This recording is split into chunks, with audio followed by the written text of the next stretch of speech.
नमस्कार, यो हो न्यूज 24 टेलिभिजन 8 बजेको न्यूज बुलेटिनमा स्वागत छ। नेपालमा स्थानीय निर्वाचनको इतिहास 7.5 दशक पुगेको छ। यसबीचमा सबै खालको व्यवस्थाभित्र स्थानीय निकायको अभ्यास भएको छ। अहिले त स्थानीय निकाय अधिकार सम्पन्न भइसकेको छ। सामान्यतया जति बढी अभ्यास भयो प्रणाली र व्यवस्था उति नै खाली नै हो। तर नेपालमा स्थानीय तहको चुनाव हेर्दा त्यस्तो लाग्दैन। निर्वाचनहरू खर्चिलो बन्दै गएका छन्। चुनाव जित्न धेरै खर्च गर्नु परेको तथ्य नेताहरूले बारम्बार स्वीकारिरहेका छन्। अझ प्रमुख दलहरूभित्र त टिकट पाउने आर्थिक चलखेल हुनु लोकतन्त्रको कुरूप तस्बिर नै हो। आर्थिक चलखेल, गुटबन्दी, नातावाद समेतका कारण सक्षम र योग्य उम्मेदवारहरू बन्न सकिरहेका छैनन्। स्थानीय निर्वाचनलाई विगतका विसङ्गतिको अन्त्य गर्ने अवसरमा बदल्नुपर्छ। राजनीतिक दललाई नियन्त्रण गर्ने मतदाताले नै हो। उनीहरू गलत बाटोमा हिँडेमा सच्याउने काम जनताकै हो। अब मतदाताले आस्थाको बन्धक नभई विवेकसम्म चल्नुपर्छ। दलहरूलाई तिमीबाट यस्ता कमजोरी भए भनेर किटानी साथ भन्ने हिम्मत गर्नुपर्छ। उम्मेदवारहरूलाई कमी कमजोरी सच्याउन भन्न सक्नुपर्छ। अनि जो तत्पर छन्, जो देश र जनताको भाग्य र भविष्य सुनौलो पार्न सक्षम छन्, उनीहरूलाई मौका दिनुपर्छ। अब न्यूज बुलेटिनको हेडलाइन्स। निर्वाचनको प्रचारमा समेत दलहरू आरोप प्रत्यारोपमै केन्द्रित। एमालेको कारण 5 दल मिल्नु परेको देउवाको दावी। चुनावपछि दलहरूको हैसियत देखिने ओलीको उद्घोष।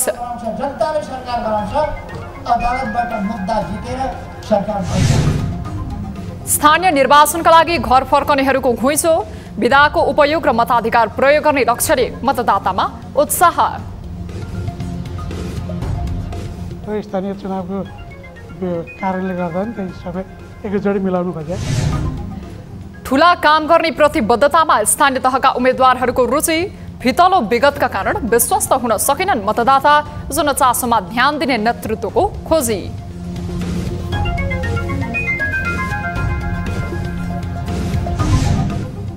जिम्बाब्वे ए विरुद्ध नेपालको प्रभावशाली जित। करण र सुम्पालको कसिलो बलिङले दोस्रो एकदिवसीय खेलमा जिम्बाब्वे 9 विकेटले पराजित।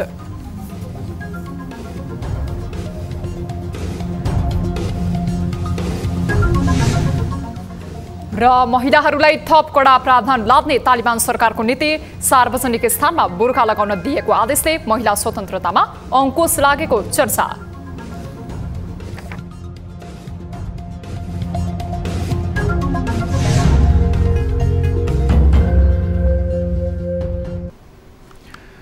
हामी निरन्तर न्यूजमा छौं।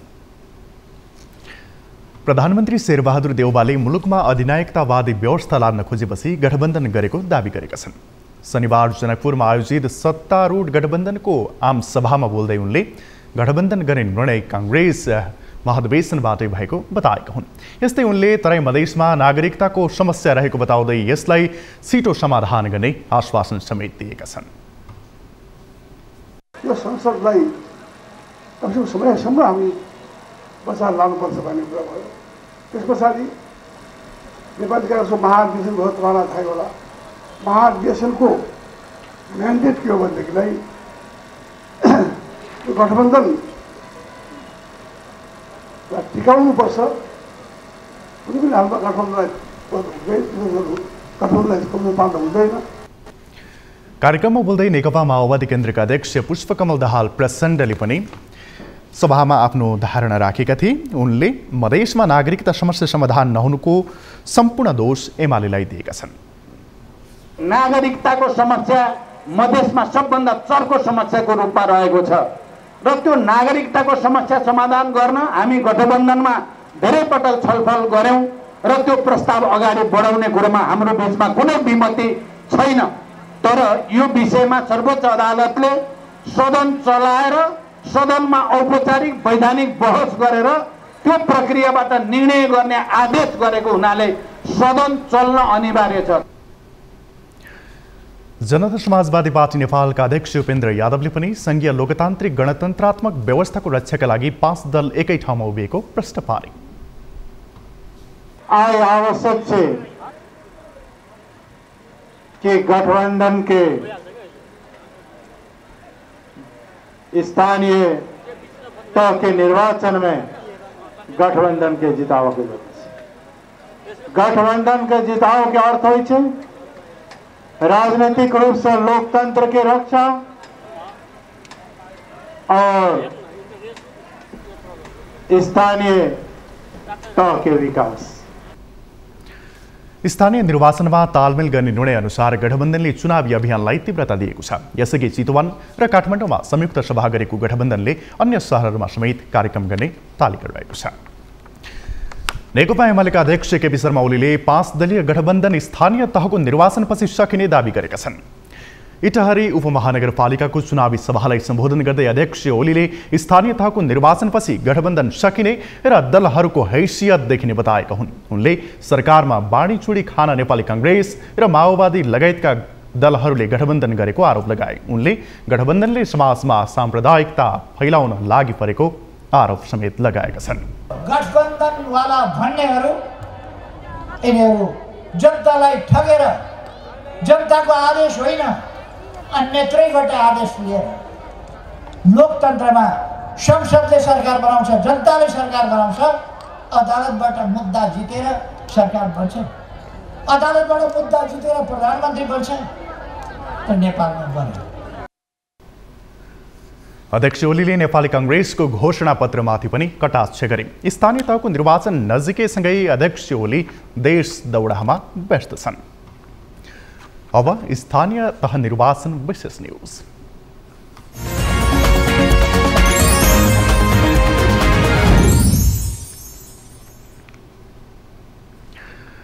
स्थानीय तहको निर्वाचनको मिति नजिकिँदा मताधिकारको प्रयोग गर्न यति बेला घर फर्कनेहरूको घुइँचो लाग्न थालेको छ। स्थानीय निर्वाचनका लागि भोट हाल्न जानेहरूको संख्या बढीसँगै काठमाडौँका बस पार्कमा भिड देखिन थालेको हो।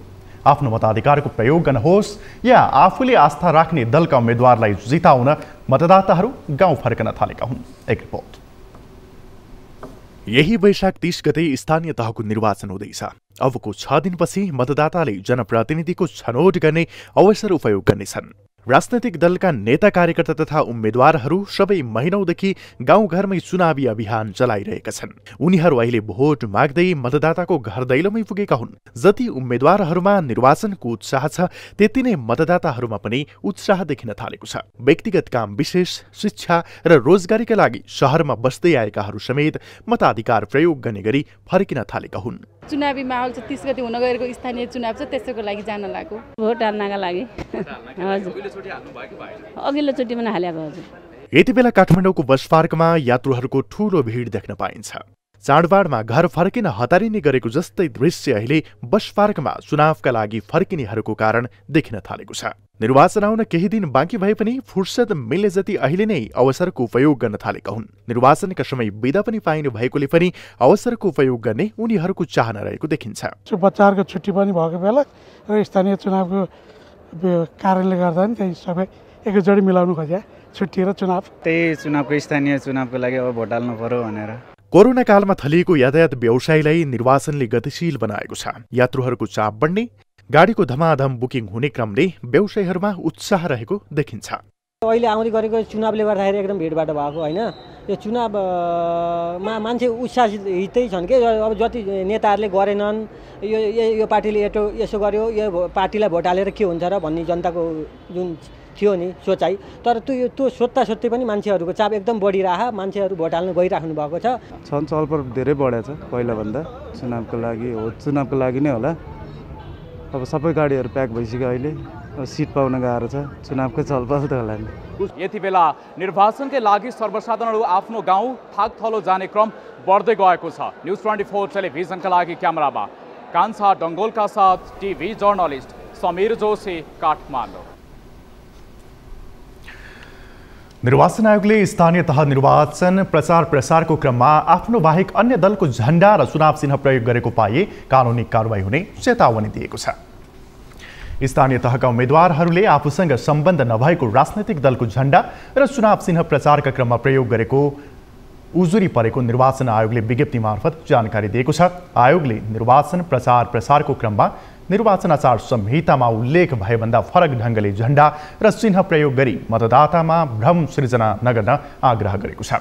अन्य दलको झण्डा र चुनाव चिन्ह प्रयोग गर्नु निर्वाचन आचार संहिता विपरीतको कार्य हुने पनि आयोगले स्मरण गराएको छ।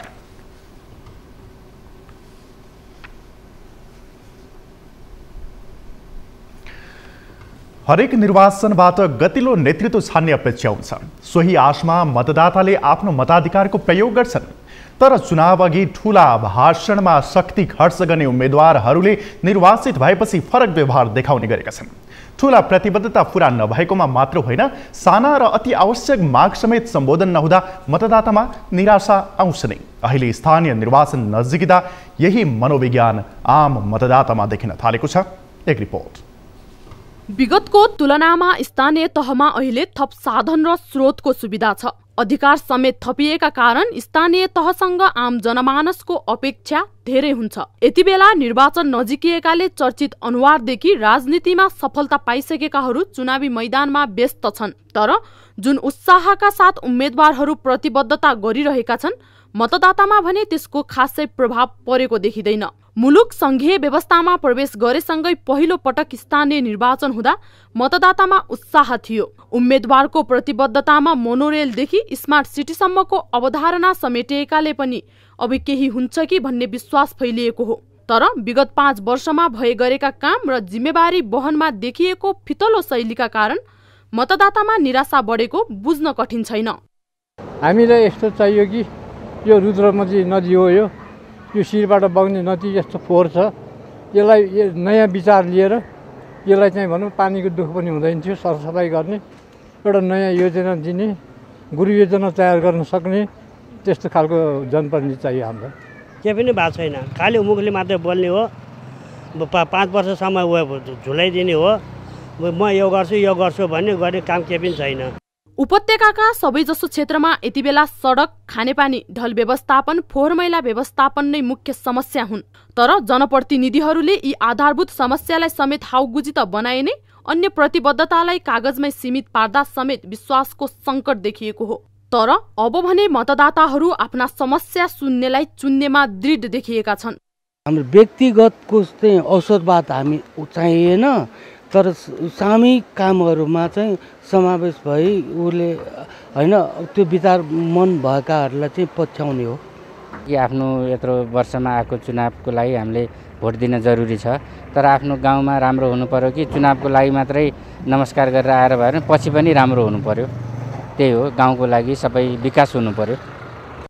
जनप्रतिनिधिहरू मतदाताका समस्या समाधान गर्ने नाममै नेतृत्वसम्म आइपुग्ने हुन्। तर जुन उद्देश्यले स्थानीय तहको शक्ति लिन तछाड मछाड गरिन्छ, काम गर्न सक्ने अवस्थामा पुग्दा लक्ष्य अनुसार काम गर्न किन चाहँदैनन्? प्रश्न पेचिलो छ। अब आउने नेतृत्वले विगतमा के कस्ता कमी कमजोरी भए त्यसबाट पाठ सिक्दै जनचासोका सवालमा खरो रूपमा काम गर्न आवश्यक छ। अन्यथा जनताको निराशाबाट सुरु हुने असन्तुष्टिको असर भोग्न तयार हुनुपर्नेछ। न्यूज 24 टेलिभिजनका लागि क्यामेरामा कान्छा डङ्गोलका साथ टिभी जर्नलिस्ट खगेश्वरी कार्की, काठमाडौँ। हामी निरन्तर न्यूजमा छौं। सिन्धुलीको दुधौलीका स्थानीयको दैनिकी सकसपूर्ण हुने गरेको छ। दिनदिनै खानेपानीका लागि नै शास्ति बेहोर्नु परेपछि उनीहरू मर्कामा परेका छन्। दुधौली नगरपालिकाको मुसहर समुदायमा यो समस्या झनै बढी छ। अहिले उनीहरू खोला, खोल्सी र खुल्ला इनारको पानी पिउन बाध्य छन्। तर यति बेला स्थानीय निर्वाचनमा व्यस्त उम्मेद्वारहरू घर दैलो कार्यक्रममा आउँदा अनेक प्रतिबद्धता व्यक्त गरिरहेका छन्। विगतका जनप्रतिनिधिबाट आफ्नो माग सम्बोधन नभएकोले अब आउनेसँग पनि उनीहरूप्रति पनि स्थानीयहरू विश्वस्त हुन सकेका छैनन्। दर्शकवृन्द, म यति बेला सिन्धुलीको दुधौली नगरपालिका स्थित मुसहर बस्तीमा आइपुगेको छु। स्थानीय तहको निर्वाचनको समयमा राजनीतिक दलका उम्मेद्वारहरू विभिन्न झुटो आश्वासनका साथ यति बेला घर दैलोमा छन्। यो समयमा यहाँका मुसर समुदायहरूले भने उही 5 वर्षको पहिलेकै माग दोहोऱ्याइरहेका छन्। उनीहरूले अझै पनि खानेपानीको सुविधा नपाएको बताउँछन्। दुधौली नगरपालिकाको वडा नम्बर 7, 8, 9, 10 र 11 मा मुसर समुदायहरूको बाक्लो बस्ती रहेको छ। 5 वर्ष पहिल्यै माग गरेको खानेपानी सुविधा अझै नपाउँदा मुसर समुदाय अहिले बनेका उम्मेदवारहरूको पनि विश्वास नभएको बताउँछन्। तिनै बस्तीमा रहेका मुसर समुदाय खोला, खोल्सी र खुल्ला इनारको पानी पिउन बाध्य छन्। तल्लो स्तर, गरिबी, अशिक्षित र दलित भएकै कारण आफूहरूले खानेपानीको समस्याको समाधान गर्न कसैले सुनवाई नगरेको र निर्वाचनको समयमा आश्वासन मात्र बाँड्दै गरेको उनीहरू बताउँछन्।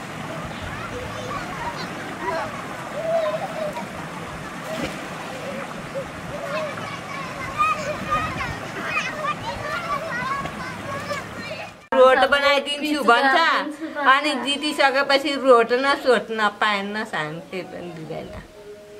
अब पैसा आउँछ त नेताहरू नै खान्छ। इनारमा खोलामा उहाँ उयो सुधारेमा लिन जान्थ्यो पहिले त। अब त पानी आउँछ, अब फेरि पानीभरि भल आउँछ, भल आएर फेरि सुधारे कुद्नुपर्छ नि गाउँतिर, फेरि गाउँतिर दिएन भने त खोलातिर।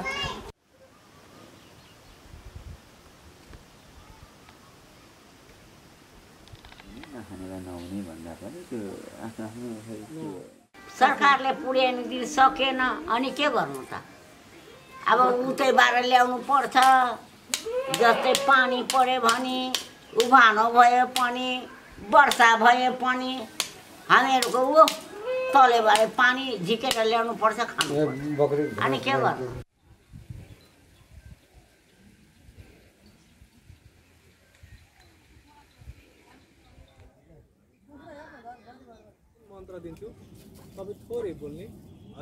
मटर दिने भनेको छैन हजुर। अब तर उनीहरूलाई भोट लगाएर उनीहरू जितेपछि जिल्लामा पर्छ। हामी त हामी मुला गरिब त हजुर हेरेकै हो। बाटोघाटो, खानेपानी लगायत सुविधा दिने भन्ने र जितेपछि फर्केर नहेर्ने गरेको स्थानीय बताउँछन्। प्रदेश सरकार र स्थानीय सरकारको सहयोगमा जसोतसो घर निर्माण गरिदिए पनि खानेपानीको समस्याको समाधान गर्न सरकारवालाहरूले चासो नदेखाएको यहाँका मुसर समुदायहरूको भनाइरहेको छ। मुसर समुदायहरू उम्मेदवारहरूले सधैँ आश्वासन दिने र जितेपछि वास्ता नगर्ने गरेको गुनासो गर्छन्। न्युज 24 टेलिभिजनका लागि रविन्द्र भट्टराई, सिन्धुली। राष्ट्रपति विद्या भण्डारीले निर्वाचनलाई स्वतन्त्र एवं भयरहित बनाउन सञ्चार क्षेत्रले योगदान पुर्याउनु पर्ने बताएका छन्। शनिबार राष्ट्रिय पत्रकारिता दिवसको अवसरमा कार्यक्रममा बोल्दै उनले सो कुरा बताएकी हुन्। उनले जिम्मेवार पत्रकारिताबाट नागरिकको अभिव्यक्ति स्वतन्त्रता र सूचनाको हकलाई व्यावहारिक रूपमा साकार तुल्याउने काम हुने विश्वास व्यक्त गरेकी छन्। राष्ट्रपति भण्डारीले जिम्मेवार, सन्तुलित र तथ्ययुक्त सूचना सम्प्रेषणको माध्यमबाट मात्रै पत्रकारिता क्षेत्रको विश्वसनीयता कायम हुने प्रश्न पारेकी छन्। सामाजिक सञ्जालको व्यापकताका कारण सूचना प्रवाह गर्ने पहुँच अब पत्रकारिताको औपचारिक क्षेत्रभन्दा धेरै विस्तार भएको छ। हरेक नागरिकलाई अभिव्यक्तिको बलियो वैकल्पिक माध्यम उपलब्ध हुँदा सामाजिक सशक्तिकरणमा बल पुग्दछ। कार्यक्रममा सञ्चार मन्त्री ज्ञानेन्द्र बहादुर कार्कीले सरकारलाई सुशासनको बाटोमा हिँडाउन बाध्य हुने गरी काम गर्न सञ्चार क्षेत्रलाई आग्रह गरेका छन्। सरकारले संविधानले परिकल्पना गरेको प्रेस स्वतन्त्रता र अभिव्यक्ति स्वतन्त्रताको रक्षा मात्रै नभई सम्वर्धन गर्दै लैजाने प्रतिबद्धता समेत दोहोर्याए। शासन र सुशासनको बाटोमा हिँड्नका निमित्त तपाईहरूले आग्रह मात्रै होइन, बाध्य गराउने परिस्थितिको पनि सृजना गर्नुहोस्। देशको सरकारले, वर्तमान सरकारले स्वागत गर्छ। यो कुरा पनि म यहाँहरूलाई अवगत गराउन चाहन्छु। समारोहमा राष्ट्रपति भण्डारीले पत्रकारहरूलाई सम्मान समेत गरेकी छन्। स्थानीय तहको निर्वाचन नजिकै गर्दा उम्मेदवारहरू प्रतिबद्धता सार्वजनिक गर्नमा नै व्यस्त छन्। यसकै आधारमा चुनाव जित्ने रणनीति बनाए पनि अधिकांश उम्मेदवारहरूको घोषणापत्रमा समस्या समाधान गर्ने मुद्दाहरूको कमी छैन। शनिबार ललितपुर महानगरपालिका मेयरका उम्मेद्वार हरिकृष्ण व्यञ्जनकारले पनि भावी योजनाहरू सार्वजनिक गरे। त्यसमा अन्य दलका उम्मेद्वारको भन्दा खासै फरक मुद्दा समावेश भएको पाइँदैन। एक रिपोर्ट। 2074 सालको स्थानीय निर्वाचनमा कांग्रेसका श्रीबाबु महर्जनसँग पराजित हरिकृष्ण व्यञ्जनकार आसन्न निर्वाचनमा समेत मेयर पदका लागि भिड्दैछन्। अघिल्लो निर्वाचनमा थोरै मतले मात्रै पराजित भएका कारण पनि उनलाई पार्टीले अघि सारेको प्रश्नै हुन्छ। तर अघिल्लो पटक उनको चुनावी एजेन्डा भन्दा विजेताको एजेन्डा बढी मन पराउँदा उनी पराजित भएका थिए। यो पटक पनि ललितपुरमा प्रमुख भिडन्त हुने अनुमान गरिएका 2 उम्मेद्वारको चुनावी घोषणा पत्रका अधिकांश बुँदा उस्तै देखिएका छन्। ललितपुर महानगरमा फोहोर व्यवस्थापन, ट्राफिक जाम, साँघुरो सडक, अस्तव्यस्त सडक व्यापारले समस्या हुने गरेको छ। व्यञ्जनकारले यिनै विषयले आफ्नो घोषणा पत्रमा प्राथमिकता दिएका छन्। जीवनमा आइरहने समस्याहरू मात्रै हामीले ठुल्ठुलो अब यो फ्लाइओभरको कुरा गरेका छैनौँ, हामीले त्यो मोनोरेल कुरा गरेका छैनौँ। हामी त्यो पछि गर्दै गरौँला, पछि अब त्यो समृद्ध एउटा भइसकेपछि हामी गर्दै गरौँला। तर अहिले हामीले जनताको जीवनलाई सहज बनाउने काम मात्र गर्छौँ भन्ने कुराहरू हामीले घोषणापत्र राखेका छौँ। त्यसो हुनाले हामीले गर्ने काम मात्र त्यो उसमा राखेका छौँ। मलाई पूर्ण विश्वास छ हामीले 5 वर्षभित्रमा यो हामीले घोषणा राखेर सबै काम गर्न सक्छौँ भन्ने कुरा मलाई पूर्ण विश्वास छ। घोषणापत्रमा समस्या समाधान गर्ने विषय उल्लेख गर्नु ठूलो विषय होइन। व्यञ्जनकारले जुन सहजताका साथ यी विषय उठाएका छन्, यो काम गर्न ललितपुरका मात्रै होइन, उपत्यकाका कुनै पनि मेयरले प्रभावकारी रूपमा काम गर्न सकेका छैनन्। सो क्षेत्रमा उनको छवि राम्रो छ, तर यी समस्यामा प्रभावकारी काम गर्न कठिनाइ हुने तथ्यलाई स्वीकार गरेको भने देखिँदैन। र मैले भनेका कुराहरू रोजगारका कुराहरू, विकास निर्माणका कुराहरू, प्रविधिका कुराहरू र त्यसपछि स्वास्थ्यका कुराहरू, फोहोर मैलाका कुराहरू र शिक्षाका कुराहरू र संस्कृति पर्यटनका कुराहरू र कला संस्कृतिका कुराहरू सबैलाई हामीले बचाउँदै प्रवर्धन गर्दै अगाडि लान सकिन्छ। त्यसको लागि तपाईहरूले यो चुनावलाई फगत चुनाव मात्रै अब 5 वर्षमा हुने चुनाव हो नि, यो जे गरी हुन्छ भन्ने ढङ्गले भन्दा पनि ललितपुर महानगरलाई कहाँ लाने भन्ने यो चुनाव हो। यी र यस्ता जनचासोका विषयलाई विगतमा निर्वाचित उम्मेद्वारले प्राथमिकतामा राखेर काम गरेको भए अहिले गरिएका घोषणा पत्रहरू बढी विश्वासिला हुन सक्थे। तर जनअपेक्षा विपरीत यी विषयलाई घोषणा पत्रमा मोटो अक्षरले लेख्ने र निर्वाचित भएपछि भुल्ने प्रवृत्तिले विश्वासको सङ्कट परेको हो भन्दा अन्यथा नहोला। न्युजहरू अझै बाँकी नै छन्, अहिलेलाई ब्रेक।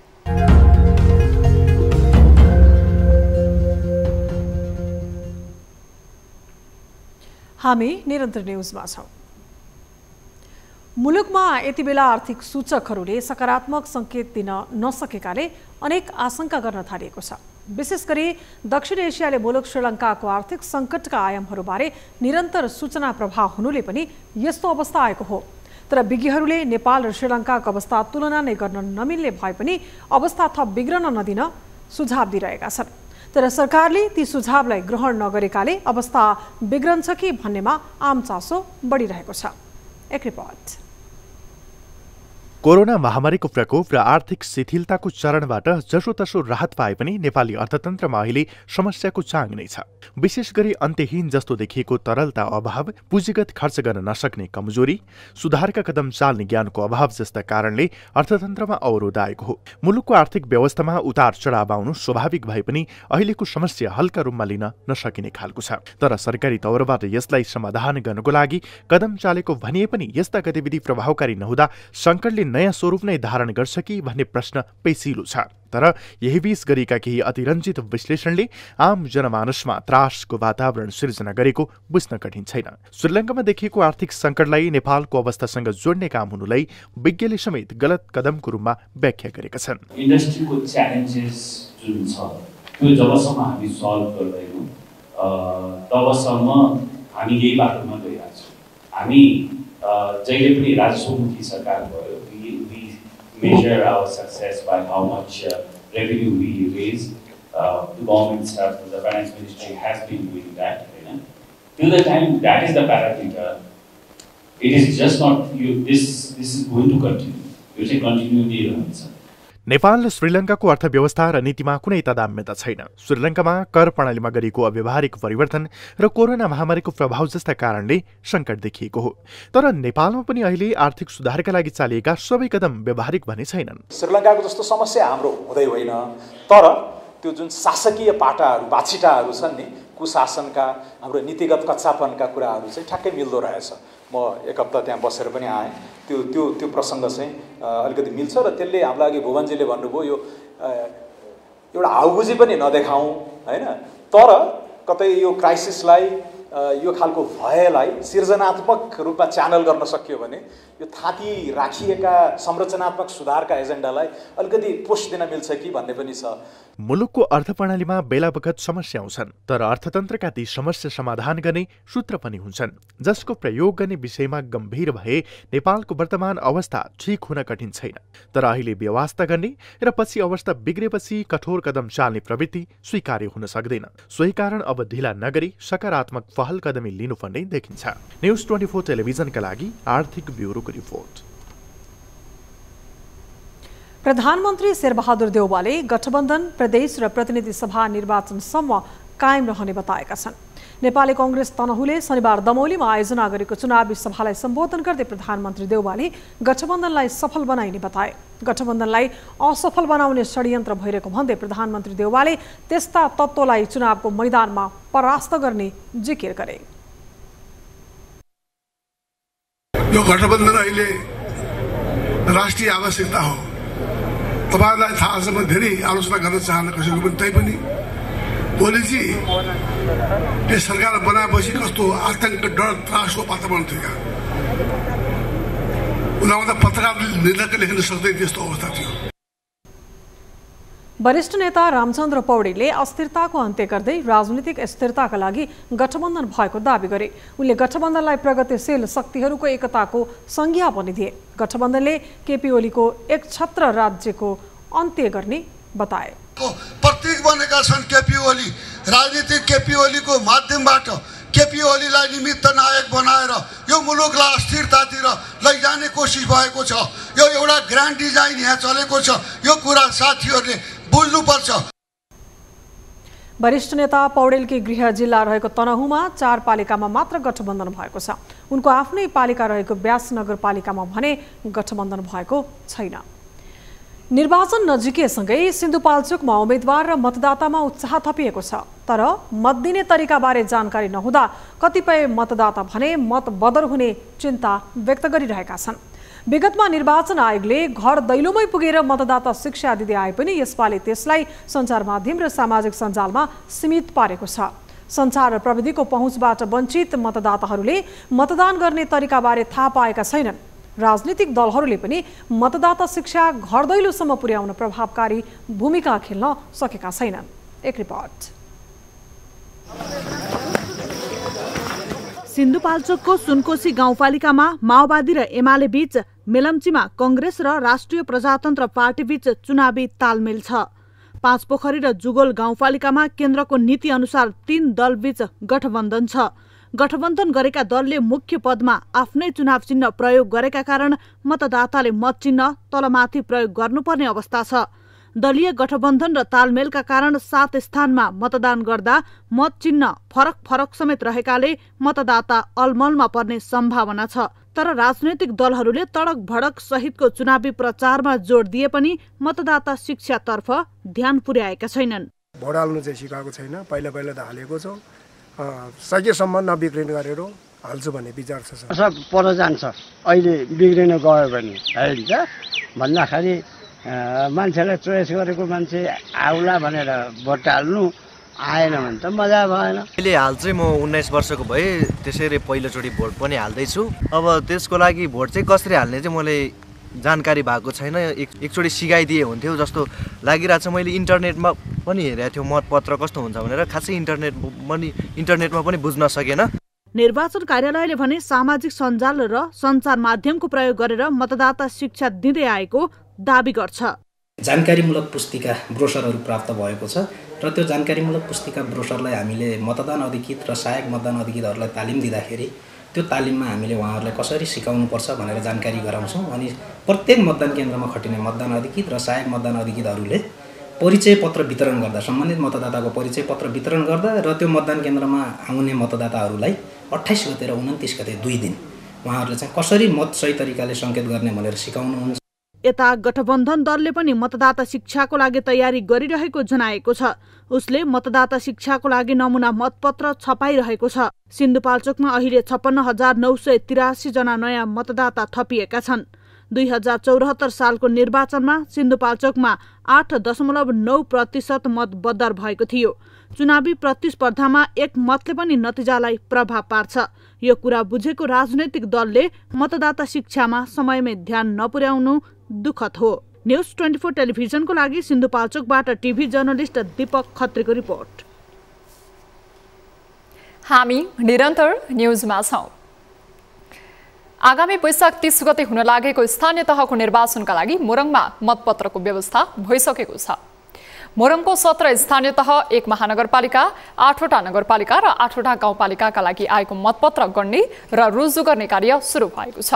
मोरङमा 7,15,223 मतदाता रहेका छन्। मुख्य निर्वाचन अधिकृतको कार्यालयमा विराटनगरका लागि 1,17,000 मतपत्र र अन्य पालिकाका लागि 6,29,000 मतपत्र गरी 7,76,000 मतपत्र आइपुगेको हो। विराटनगर महानगरपालिकाको मतपत्रमा 32 लहरको निर्वाचन चिन्ह रहेको छ भने अन्य 16वटा पालिकाको मतपत्रमा 52 लहर चिन्ह रहेको छ। मतपत्र रुजु गरेपछि यही वैशाख 25 गतेदेखि हुन लागेको मतदान अधिकृत र सहायक मतदान अधिकृतको तालिममा मतपत्र, निर्वाचन सामग्री र अन्य सुविधा दिएर सम्बन्धित मतदान केन्द्रमा पठाउने तयारी गरिएको छ। संखुवासभाको दुर्गम स्थानीय तहको मतदान केन्द्रमा मतदान सामग्री पठाइएको छ। मुख्य निर्वाचन कार्यालयले शनिबार भोटखोला, बकालु र सिलिचोङ गाउँपालिकामा कर्मचारी सहित मतदान सामग्री पठाएको हो। सबैभन्दा दुर्गम मानिएको भोटखोला गाउँपालिकामा 3 दिनपछि मतदान केन्द्रमा पुग्ने मुख्य निर्वाचन अधिकृत शान्तिप्रसाद आचार्यले जानकारी दिएका छन्। सिलिचोङ र बकालुमा भने 2 दिनमा नै सामान पुग्नेछ। जिल्लाको अन्य पालिकाहरूमा भने आगामी सोमबार कर्मचारी र निर्वाचन सामग्री पठाइनेछ। सबै कर्मचारीहरू 27 गतेभित्र तोकिएको मतदान केन्द्रमा पुगेर मतदानको तयारी गर्ने गरी कार्यतालिका बनाइएको मुख्य निर्वाचन अधिकृतको कार्यालयले जनाएको छ। 10 स्थानीय तह रहेको संखुवासभामा 162वटा मतदान केन्द्र रहेका छन्। जिल्ला निर्वाचन कार्यालयका अनुसार जिल्लामा निर्वाचनका लागि 879 जना कर्मचारीहरू खटाइएको छ। त्यस्तै 1957 जना सुरक्षाकर्मी खटिएको प्रमुख जिल्ला अधिकारी नूरहरि खतिवडाले जानकारी दिएका छन्।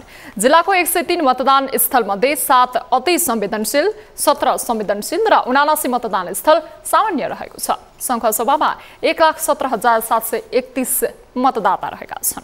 अब हेल्थ न्युज।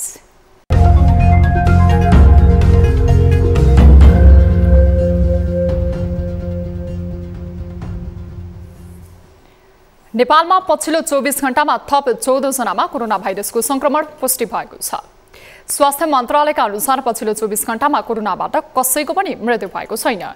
हालसम्म कोरोनाबाट 11,952 जनाले ज्यान गुमाइसकेका छन्। शनिबार 21 जना कोरोना संक्रमण मुक्त भएको स्वास्थ्य मन्त्रालयले जानकारी दिएको छ। हाल देशभर 205 जना सक्रिय संक्रमित रहेका छन्। गत 24 घण्टामा 1,420 पीसीआर तथा 1,296 एन्टिजेन परीक्षण गरिएको छ। अब बिजनेस न्युज। चालु आर्थिक वर्षको चैत महिनासम्ममा 8 बीमा कम्पनीहरूले करोडमा प्रथम बीमा शुल्क आर्जन गरेका छन्। आइएमई लाइफले 98 करोड 8 लाख रुपैयाँ प्रथम बीमा शुल्क आर्जन गरेको छ। प्राइम लाइफले 97 करोड 18 लाख तथा रिलायन्स लाइफले 81 करोड 29 लाख रुपैयाँ प्रथम बीमा शुल्क आर्जन गरेको हो। सानिमा लाइफले 79 करोड 81 लाख, प्रभु लाइफले 75 करोड 69 लाख, राष्ट्रिय बीमा संस्थानले 74 करोड 72 लाख, महालक्ष्मी लाइफले 55 करोड 10 लाख तथा गुराँस लाइफले 50 करोड 26 लाख प्रथम बीमा शुल्क आर्जन गरेका छन्। चालु आर्थिक वर्ष 2078-79 को 9 महिनामा विदेशबाट 51,85,000 किलोग्राम प्याज आयात भएको छ। भन्सार विभागले 9 महिनाको तथ्याङ्क सार्वजनिक गर्दै भारत र चीनबाट उक्त प्याज आयात भएको जनाएको छ। साउनदेखि चैत महिनासम्मको अवधिमा प्याज आयातमा 25 करोड 7,32,000 रुपैयाँ बाहिरिएको हो। यस बापत सरकारले 2 करोड 28 लाख 82,000 रुपैयाँ भन्सार राजस्व सङ्कलन गरेको छ। आयातित प्याज मध्ये 80% प्याज भारतबाट आउने गरेको छ। भारतबाट यस अवधिमा 21 करोड 98 लाख रुपैयाँको प्याज आयात भएको छ भने चीनबाट 3 करोड 9 लाख रुपैयाँको प्याज भित्रिएको तथ्याङ्कले देखाएको छ। यस्तै यस अवधिमा नेपालबाट 1 करोड 60 लाख बराबरको 26,000 किलोग्राम प्याज निर्यात भएको छ।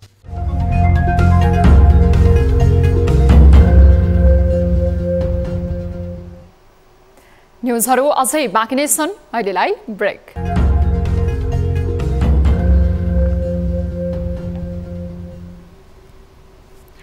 हामी निरन्तर न्युजमा छौँ।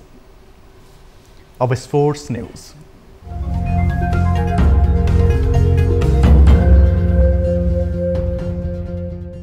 जिम्बाब्वे ए विरुद्धको दोस्रो एकदिवसीय क्रिकेट खेलमा नेपालले शानदार जित हात पारेको छ। त्रिवी क्रिकेट मैदानमा नेपालले जिम्बाब्वेलाई 9 विकेटले पराजित गरेको हो। जितसँगै 3 खेलको सिरिजमा नेपाल र जिम्बाब्वे 1-1 को बराबरीमा पुगेका छन्। यसअघि पहिलो खेलमा जिम्बाब्वेले नेपाललाई 3 विकेटले पराजित गरेको थियो। शनिबारको खेलमा 88 रनको लक्ष्य नेपालले 11 ओभर 2 बलमा 1 विकेट गुमाएर पूरा गर्यो। नेपालको जितमा सुनिल धमलाले सर्वाधिक 38 रनको योगदान गरे। आसिफ शेखले अभिजित 34 रन जोडे। विनोद भण्डारीले 4 रन बनाए। जिम्बाब्वेका ब्रान्डन माभुटाले 1 विकेट लिए। यसअघि टस जितेर पहिले बलिङ रोजेको नेपालले जिम्बाब्वेलाई 31 ओभर 5 बलमा 87 रनमा समेट्न सफल भएको थियो। नेपाललाई पहिलो बलमै सफलता दिलाएका करण केसी र सोमपाल कामीले समान 3-3 विकेट हात पारे। कप्तान सन्दीप लामिछानेले 2 र सागर ढकालले 1 विकेट लिए। जिम्बाब्वेका लागि जोनाथन काम्पबेलले सर्वाधिक 27 रनको योगदान गरे। ब्रान्ड इभान्सले 22 रन जोडे। इनोसेन्ट काइया डकआउट हुँदा सेपार्स दुहाउले 10, ल्युक जोङवाले 8 तथा टाडिवा नासे मारुबानी र रोएकायाले समान 4-4 रन जोडे। कप्तान टोनी मुङयोङगा 2 र क्लिव मडान्डे 1 रनमा आउट भए। अब वेदर अपडेट।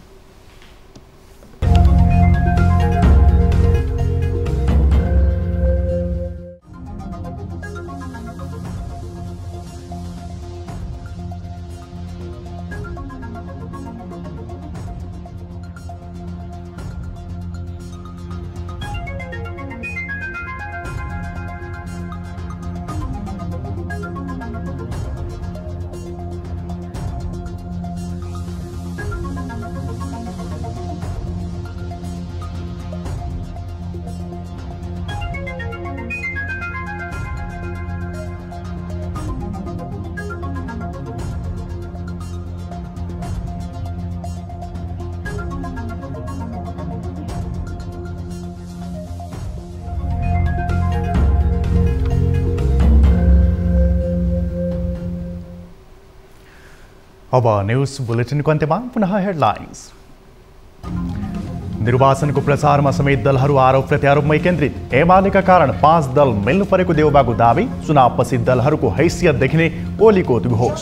सरकार बनाउँछ, जनताले सरकार बनाउँछ, अदालतबाट मुद्दा जितेर सरकार बनाउँछ। स्थानीय निर्वाचनका लागि घर फर्किनेहरूको घुइँचो। विधाको उपयोग र मताधिकार प्रयोग गर्ने लक्ष्यले मतदातामा उत्साह। स्थानीय चुनावको कारणले गर्दा नि सबै एकैचोटि मिलाउनु खोजे। ठूला काम गर्ने प्रतिबद्धतामा स्थानीय तहका उम्मेद्वारको रुचि। फितलो विगतका कारण विश्वस्त हुन सकेनन् मतदाता। जनचासोमा ध्यान दिने नेतृत्वको खोजी।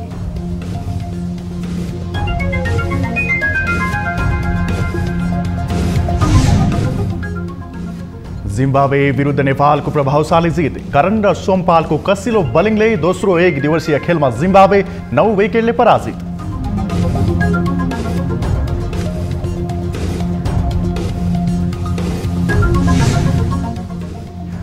र महिलाहरूलाई थप कडा प्रावधान लाद्ने तालिबान सरकारको नीति। सार्वजनिक स्थानमा बुर्का लगाउन दिइएको आदेशले महिला स्वतन्त्रतामा अंकुश लागेको चर्चा।